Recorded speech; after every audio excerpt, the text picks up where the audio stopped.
सुवर्णरेखा और बैतरणी रे कमुछि जलस्तर। तलिया अंचल रे किंतु कमिनी लोकंक दुर्दशा। बैतरणीर शाखा नदी काणी नदी रे घाई सृष्टि होइतिबा जोगु नाही नथिबा समस्या भोगुछंती सेठाकार लोके।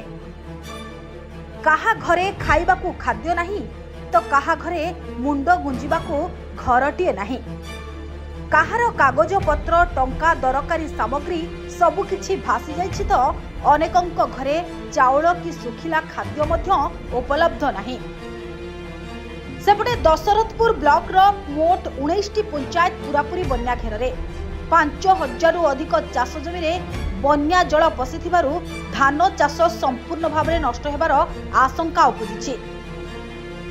तेणु चाषी माने वर्षकर परिश्रम नष्ट होइजिबो बोली आशा आशंका रहिछंती। अन्यपटे भोगराई ब्लॉक रो मोट 6टी पंचायत एबे जलबंदी अवस्था। नाछिंडा पंचायत रो देउर गाँव रो लोके 3 दिन धरी बाह्य जगतरू संपूर्ण विच्छिन्न होई रहिछंती। रोगी माने औषध पाउनाहंती, पिला माने क्षीर किंबा सुखिला खाद्य अभाव रे बंचुछंती। सेबडे शुद्ध पानी रो अभाव रु लोके नाही नथिबा असुविधार सम्मुखीन होइतबा बेले विभिन्न रोगर आशंका उपजिछि। अन्यपटे एही प्रलयंकरी बन्या पानी रे निखोज होइतबा कॉलेज छात्रंक मृतदेह मिलिबा परे समग्र अंचल रे दुखर छाया खेली जाइछि।